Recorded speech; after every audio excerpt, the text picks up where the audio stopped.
Hello friends, నేను మీరు Ahmed Pasha. Welcome to the media report. ఈరోజు వైఎస్ రాజశేఖర రెడ్డి గారి పుట్టినరోజు జయంతి సందర్భంగా ఆయనకి ద మీడియా రిపోర్ట్ తరఫున నివాళులు అర్పిస్తున్నాం.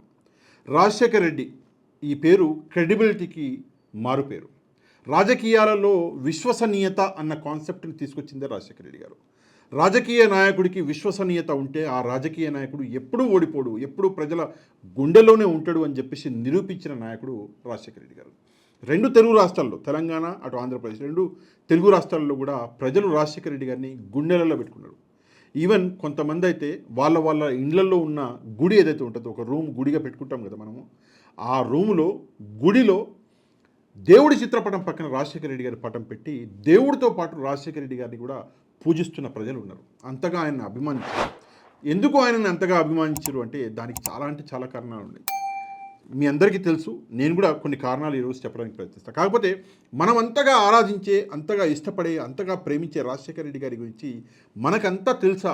ఆయన జీవితం ఎట్లా సాగింది, ఎక్కడ మొదలైంది, ఎక్కడ ఎండ్ అయింది అన్న విషయం మనకు తెలుసా అంటే తెలియదు. ఈరోజు మనం ఆయన జీవితం గురించి చాలా ఇంపార్టెంట్ కొన్ని పాయింట్స్ డిస్కస్ చేద్దాం. ఈవెన్ నాకు కూడా తెలియదు, నేను కూడా మొత్తం తీసిన ఆయన డీటెయిల్స్ మొత్తం తీసినాక నిజంగానే ఆశ్చర్యం కలిగించింది. ఒక నాయకుడు ఒక పార్టీలో తన జీవితాన్ని మొదలుపెట్టి చివరికి అదే పార్టీలో చనిపోవడం, ఆ పార్టీ కోసమే చనిపోవడం అన్నది ఎక్కడా మనం చూడం. జనరల్గా చాలా తక్కువ జరుగుతుంది. ఒక నాయకుడు కాంగ్రెస్ పార్టీ నుంచి జీవితం మొదలుపెట్టి చివరికి అదే పార్టీలో ఉండి ఆ పార్టీ కోసమే చచ్చిపోయాడు. ఇది నిజంగా దీన్నే రాజకీయాలలో విశ్వసనీయత అంటారు. కాకపోతే రాజశేఖర రెడ్డి గారి గురించి నేను ఇందాక చెప్పినట్టు మనకు అంతా తెలియదు కాబట్టి ఈరోజు కొన్ని డీటెయిల్లు తెలుసుకోవడానికి ప్రయత్నిద్దాం.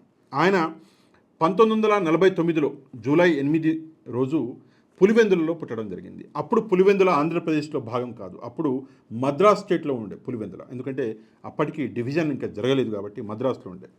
రాజశేఖర రెడ్డి గారు కర్ణాటక గుల్బర్గా నుంచి ఎంబీబీఎస్ చేసినాడు, ఆ విషయం మనందరికీ తెలుసు. కాకపోతే ఆయన ఎంబీబీఎస్ చేసినాక డైరెక్ట్గా రాజకీయాలకు ఆయన చాలా రోజులు ప్రాక్టీస్ చేసినాడు. ఒక మంచి డాక్టర్గా పేరు ప్రతిష్టలు సంపాదించాడు. ఎంతగా అంటే ఆయన 70 పడకల ఒక ఆసుపత్రి కూడా నిర్మించి అక్కడ పేషెంట్స్కి ₹1 ట్రీట్మెంట్, వైద్యం అన్నది చేసేది. ఎందుకంటే తండ్రి గారు అయినటువంటి రాజారెడ్డి గారికి ఒక కోరిక ఉండే, ఒక ఆశ ఉండే, ఏంటంటే మా రాయలసీమ ప్రజలకి మంచి ట్రీట్మెంట్ అందాలి అని చెప్పేసి కొడుకుని ఆయన ఎంబీబీఎస్ డాక్టర్ని చేసిండు. రాజశేఖర రెడ్డి గారు కూడా మంచిగా చదివే వ్యక్తి కాబట్టి ఆయన డాక్టర్ అయిండు. 70 పడకల ఒక ఆసుపత్రి అనేది నిర్మించారు. అక్కడ ₹1 ట్రీట్మెంట్ చేసి ₹1 డాక్టర్గా చాలా ఫేమస్ అయింది రాజశేఖర రెడ్డి గారు. ఎంతలా అంటే రాష్ట్రంలో, అంటే అప్పటి రాష్ట్రంలో, ఆంధ్రప్రదేశ్లో, ఉమ్మడి రాష్ట్రంలో ₹1 డాక్టర్ అంటే రాజశేఖర రెడ్డి గారి పేరు చిన్న పిల్లలు కూడా చెప్పేంత ఫేమస్ రాజశేఖర రెడ్డి గారు అయ్యిండు. దాని తర్వాత మనందరికీ తెలుసు విజయమ్మ గారిని, అంటే విజయమ్మ గారి పేరు విజయలక్ష్మి గారు, ఆమెని వివాహం చేసుకోవడం జరిగింది. 2 పిల్లలు, జగన్మోహన్ రెడ్డి గారు, ఇటు షర్మిల గారు పుట్టడం జరిగింది. కాకపోతే రాజకీయాలకి ఎట్లా ప్రవేశించిండు రాజశేఖర రెడ్డి గారు? 1978లో ఆయన Indian national Congress party join అయ్యి ఆయన రాజకీయ ప్రస్థానం అనేది అక్కడి నుంచి మొదలైంది. మొదటిసారి 1978లోనే పులివెందుల నుంచి ఎమ్మెల్యేగా గెలిచిండు. కాకపోతే మనందరము కొంచెం గుర్తు చేసుకోవాల్సిన విషయం ఏంటంటే చంద్రబాబు నాయుడు గారు కూడా 1978 నుంచి, అంటే అదే సంవత్సరం, ఒకే సంవత్సరంలో ఇద్దరు కూడా, చంద్రబాబు నాయుడు గారు చంద్రగిరి నుంచి ఎమ్మెల్యేగా గెలిస్తే మన రాజశేఖర రెడ్డి గారు ఇక్కడ పులివెందుల నుంచి ఎమ్మెల్యేగా గెలిచారు. అది కాకుండా ఇద్దరికి, అంటే చంద్రబాబు నాయుడు గారికి, రాజశేఖర రెడ్డి గారికి ఇద్దరికి మినిస్ట్రీలు కూడా ఒకే సంవత్సరంలో వచ్చినాయి. 1980లో రాజశేఖర రెడ్డి గారు రూరల్ డెవలప్మెంట్ మినిస్టర్ అయితే చంద్రబాబు నాయుడు గారు సినిమాటోగ్రఫీ మినిస్టర్ అయ్యిండు. ఎప్పుడు? 1980లో. సినిమాటోగ్రఫీ మినిస్టర్ అయిన చంద్రబాబు నాయుడు గారు కొంచెం హీరో అయినటువంటి ఎన్టీఆర్ గారితో పరిచయం పెంచుకొని అట్లా ఆయన వివాహము ఎన్టీఆర్ గారి కూతురుతోటి అయింది.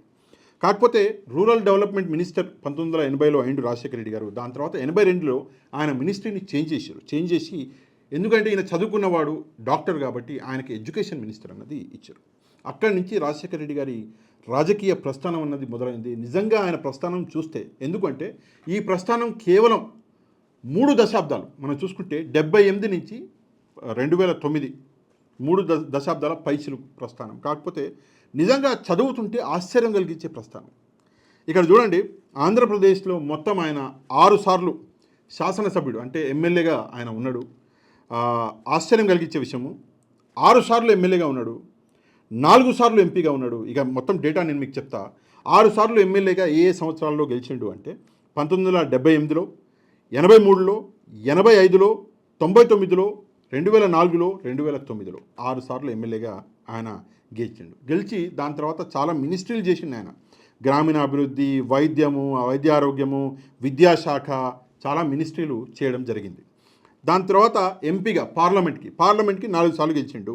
1989, 91, 96, 98 ఈ సంవత్సరాలలో ఆయన లోక్సభకి ఎంపికయ్యి ఆయన నేషనల్ లెవెల్లో కూడా రాజశేఖర్ రెడ్డి గారు అంటే ఒక క్రెడిబిలిటీ, ఒక విశ్వసనీయత అన్నది చాటుకున్నాడు రాజశేఖర్ రెడ్డి గారు.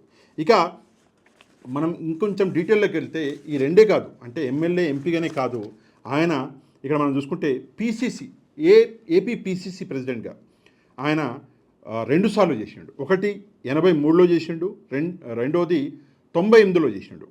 అది కాకుండా 2004లో శాసనసభ ఎన్నికల్లో కాంగ్రెస్ పార్టీకి తిరుగులేని విజయాన్ని సాధించిండు రాజశేఖర రెడ్డి గారు. మనందరికీ తెలుసు 2004లో పాదయాత్ర అన్న కాన్సెప్ట్ని భారతదేశంలో మొదలుపెట్టిన నాయకుడు రాజశేఖర రెడ్డి గారు. ఈరోజు రాహుల్ గాంధీ గారు భారత్ జోడో యాత్ర అని చెప్పేసి చేసిన 2 సార్లు, చాలా మంచి యాత్ర. నిజంగా రాహుల్ గాంధీ క్రెడిబిలిటీ ఏంటి, రాహుల్ గాంధీ సత్తా ఏంటి అన్నది ఈ యాత్రలో తెలిసింది. కాకపోతే ఆయన ఒక మాట అన్నాడు రాహుల్ గాంధీ గారు, నేను చేసిన ఈ భారత్ జోడో యాత్ర ఏదైతే ఉందో రాజశేఖర రెడ్డి గారి యాత్ర నుంచి నేను ఇన్స్పైర్ అయ్యి చేసిన, ఆయన దగ్గర నుంచి నేను నేర్చుకొని చేసిన అని చెప్పేసి ఒక మంచి మాట చెప్పిండు. మే 14, 2004 రోజు ఆంధ్రప్రదేశ్ ముఖ్యమంత్రిగా మొట్టమొదటిసారి ప్రమాణ స్వీకారం చేసినాడు రాజశేఖర రెడ్డి గారు. 2009లో కూడా తిరుగులేని విధంగా కాంగ్రెస్ పార్టీని ఒక్క చేతితో ఆయన గెలిపించాడు. ఎట్లా అంటే ఎంతోమంది ఈరోజు కూడా మనం చూసుకుంటే చాలామంది నాయకులు ఉన్నారు, ఈవెన్ తెలంగాణలో, ఆంధ్రప్రదేశ్లో చాలామంది నాయకులు పేర్లు చెప్పుకుంటా పోతే నేను చెప్తున్నా కదా రాత్రి అవుతుంది, అంతమంది నాయకులు ఉన్నారు. ఎవరినైతే రాజశేఖర రెడ్డి గారు తీసుకొచ్చి రాజకీయాలలో ఓనమాలు దిద్దించిండు. కోమటిరెడ్డి బ్రదర్స్ అంటాం మనకి ఇప్పుడు ప్రస్తుతం కోమటిరెడ్డి వెంకటరెడ్డి గారు తెలంగాణలో మినిస్టర్గా ఉన్నాడు. కోమటిరెడ్డి వెంకటరెడ్డి గారికి గురువు రాజశేఖర రెడ్డి గారు. కోమటిరెడ్డి రాజగోపాల్ రెడ్డి గారు ప్రాణమిస్తారు రాజశేఖర రెడ్డి అంటే. అట్లాంటి వ్యక్తి రాజశేఖర రెడ్డి గారు. అట్లాంటి వాళ్ళు చాలామంది ఉన్నారు. ఈరోజు బట్టి విక్రమార్క గారిని తీసుకోండి, అటు చాలామంది ఉన్నారు. వీళ్ళందరూ రాజశేఖర రెడ్డి గారు తీసుకొచ్చి రాజశేఖర రెడ్డి గారు ముఖ్యమంత్రి చేసిన వాళ్ళు. అయితే 2004లో ముఖ్యమంత్రి అయ్యిండు. ఆయన తర్వాత 2009లో మళ్ళీ ముఖ్యమంత్రి అయ్యిండు. 2004 నుంచి 2009 వరకు ఆయన మొత్తం పాలించిండు. 2009లో ఆయన ముఖ్యమంత్రి అయిన 3 నెలలకి హెలికాప్టర్ క్రాష్ వల్ల ఆయన చనిపోవడం జరిగింది, మనందరికీ తెలుసు. టోటల్గా రాజశేఖర రెడ్డి గారు 5 సంవత్సరాల 3 నెలలు మాత్రమే పాలించాడు. అయినా కూడా ఆయన చేసిన సంక్షేమం గురించి మనం మాట్లాడుకోవాలి. ఎందుకంటే ఆయన చేసిన మంచి ఎప్పటికీ, అంటే భారతదేశం ఉన్నంత వరకు ఆయన చేసిన మంచి అన్నది ఎక్కడికి పోదు. నేను చెప్తున్నాను, సంక్షేమ పథకాలు ఏమేమి తీసుకొచ్చిండు. మొదటిది ఆరోగ్యశ్రీ. మనందరికీ తెలుసు ఆరోగ్యశ్రీ అన్న పథకం గురించి మనం కొంచెం మాట్లాడుకోవాలి, కొంచెం టైం తీసుకుంటా. ఆరోగ్యశ్రీ అన్న పథకం రాజశేఖర రెడ్డి గారు తీసుకొచ్చినంత వరకు అసలు భారతదేశంలో లేదు. ఆయన మొదటిసారి ఎప్పుడైతే పాదయాత్ర చేసిండో ఆ పాదయాత్ర చేస్తున్నప్పుడు యాత్రా సినిమాలు కూడా చూపించిండు. ఒక సంఘటన జరిగింది, ఆ సంఘటన వల్ల ఆయన ఆరోగ్యశ్రీ అన్న స్కీమ్ తీసుకొచ్చిండు. ఆ ఆరోగ్యశ్రీ అన్న స్కీమ్ తీసుకొచ్చేటప్పుడు ఆయనకు చాలా కష్టాలు, బాధలు వచ్చినాయి. ఎట్లా అంటే అప్పటి కాంగ్రెస్ చీఫ్ అయినటువంటి సోనియా గాంధీ గారు, ఈవెన్ మన్మోహన్ సింగ్ గారు ఫైనాన్షియల్ ఎక్స్పర్ట్ ఆయన కూడా చెప్పిండు, నువ్వు ఆరోగ్యశ్రీ తీసుకొస్తే రాష్ట్ర బడ్జెట్ ఎంత, నీ దగ్గర ఉన్న డబ్బులు ఎంత, నువ్వు చేయలేవు అని చెప్పేసి అప్పట్లో ఆయనను ఆపిరు. కానీ అప్పుడు హయ్యెస్ట్ మెజారిటీతో ఉన్న రాజశేఖర రెడ్డి గారు 2 రాష్ట్రాల గడిపి 42, 43 ఎంపీ స్థానాలు ఉండే హయ్యెస్ట్ మెజారిటీ తోటి చాలామంది ఎంపీలు ఆయన చేతిలో ఉన్నారు. కాబట్టి ఈవెన్ సోనియా గాంధీ గారు కూడా రాజశేఖర రెడ్డి గారి మాట వినవలసి వచ్చింది. మొదటిసారి ఆయన ఆరోగ్యశ్రీ అనేది మొదలుపెట్టిండు. సోనియా గాంధీ చాలా చెప్పింది, నువ్వు మొదలు పెడితే వేరే రాష్ట్రాలలో కూడా మేము చేయాల్సి వస్తుంది, అందుకే వద్దు, ఆగు అని చెప్పినా కూడా రాజశేఖర రెడ్డి గారు వినలే.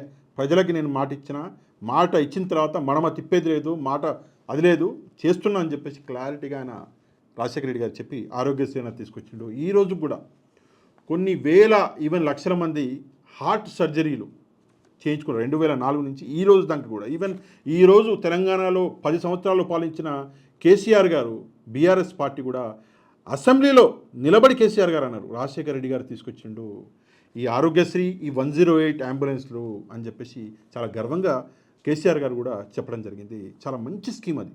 భారతదేశంలోనే అన్ని స్కీమ్లలోకెల్లా బెస్ట్ స్కీమ్ ఆరోగ్యశ్రీ. దాని తర్వాత ఇందిరమ్మ ఇండ్లు అని చెప్పేసి ఒక స్కీమ్ తీసుకొచ్చి పేదోళ్ళకి ఇండ్లు లేని వాళ్ళకి అని చెప్పేసి ఒక స్కీమ్ తీసుకొచ్చి చాలా హై లెవెల్లో పెద్ద లెవెల్లో పేదవాళ్ళకి ఇండ్లు ఇవ్వడం అనేది జరిగింది. దాని తర్వాత పావలా వడ్డీకే రుణాలు ఇవ్వడం జరిగింది. మధ్యతరగతి కుటుంబాలు పేదవాళ్ళు ఎవరైతే ఉన్నారో వాళ్ళకి పావలా వడ్డీకే రుణాలు ఇచ్చి వాళ్ళని ఆర్థికంగా ఆదుకోవాలి అన్నది రాజశేఖర రెడ్డి గారి కాన్సెప్ట్.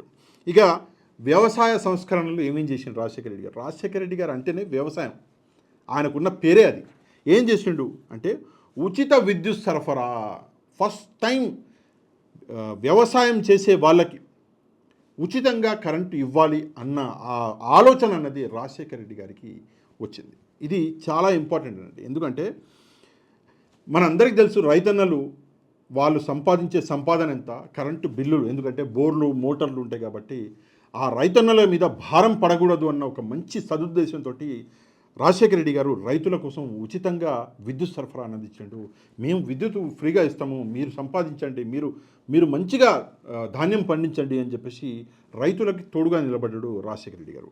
అది కాకుండా మనందరికీ తెలుసు జలయజ్ఞం అన్న కాన్సెప్ట్ ఎట్లాంటి కాన్సెప్ట్ అంటే ఆ కాన్సెప్ట్ చూసి అప్పటి టీడీపీ చంద్రబాబు నాయుడు గారు అసలు షాక్ అయిపోయాడు. అరే నేను హైటెక్ సిటీ చేసినా, నేను అది చేసినా, నేను ఇది చేసినా అని చెప్పేసి నేను ఆలోచిస్తా, కానీ జలయజ్ఞం లాంటి కాన్సెప్ట్ నేను చేయలేకపోయినానే అని చెప్పేసి ఈవెన్ మన చంద్రబాబు నాయుడు గారు కూడా చాలా అంటే చాలా ఆశ్చర్యపోయాడు. అది కాకుండా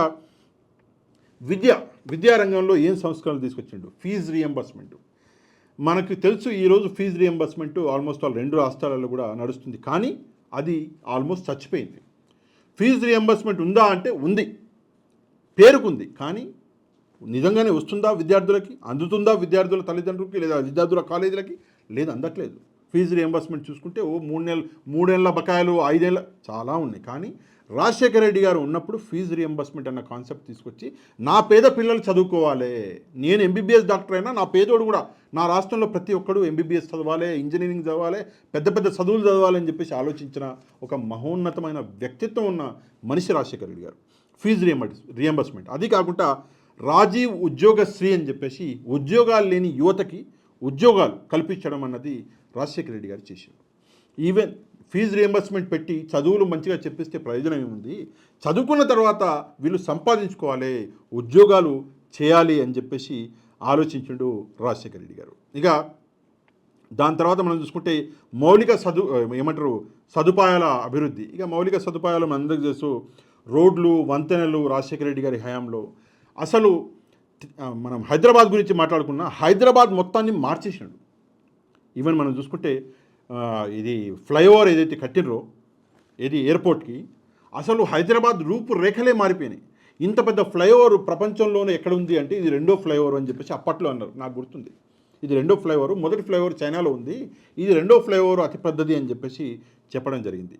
సో నిజంగానే ఒక ఆర్థిక వృద్ధి అంటే మౌలిక సదుపాయాలు ఇవి ఉన్నాయో వీటిని వేరే లెవెల్కి తీసుకువెళ్ళిండు రాజశేఖర రెడ్డి గారు. ఇక ఆర్థిక వృద్ధిలో ఆయన గణనీయమైన ఆర్థిక వృద్ధి అన్నది మనం చూసినాం. ఎట్లా అంటే పంటలు, ఇప్పుడు మీరు ఫ్రీగా కరెంట్ ఇస్తే ఆటోమేటికలీ పంటలు అన్నీ మంచిగా పండుతాయి. మంచిగా పండడం కాదు, ఫ్రీగా కరెంట్ ఇవ్వడం వల్ల రైతులకి ఏదో కొంత చేతులు మిగులుతుంది, ఆర్థికంగా వాళ్ళు స్ట్రాంగ్ అవుతారు. ఇది రాజశేఖర రెడ్డి గారి ఆలోచన. ఇందులో నిజంగానే రాజశేఖర రెడ్డి గారు చాలా సక్సెస్ అయ్యాడు. ఈరోజు తెలంగాణలో ఈవెన్ కేసీఆర్ గారు కూడా అంటారు ఏమని అంటే, తెలంగాణలో ధాన్యం ఇంత పండేది ఇప్పుడు ఇంత పండుతుంది, దీనికి బీజం 2004లోనే పడింది, ఇందులో ఎట్లాంటి సందేహం లేదు. ఇక రాజకీయ నాయకత్వం గురించి మనం మాట్లాడుకుంటే ఒక్క రోజు మొత్తం పడుతుంది. ఎందుకంటే నేను ఇందాక చెప్పిన మీకు రాజకీయాలలో చాలామంది నాయకులకి ఓనమాలు దిద్దించాడు రాజశేఖర రెడ్డి గారు. ఎక్కడ అసలు రాజకీయాలకి సంబంధమే లేని వాళ్ళని చేయి పట్టుకొచ్చి లేదు రాజకీయాలలో నిస్వార్థపరులు ఉండాలి రండి అని చెప్పేసి ఆహ్వానించి వాళ్ళకి ఓనమాలు దిద్దిండు. ఇది నిజంగానే ఆయన విశ్వసనీయత.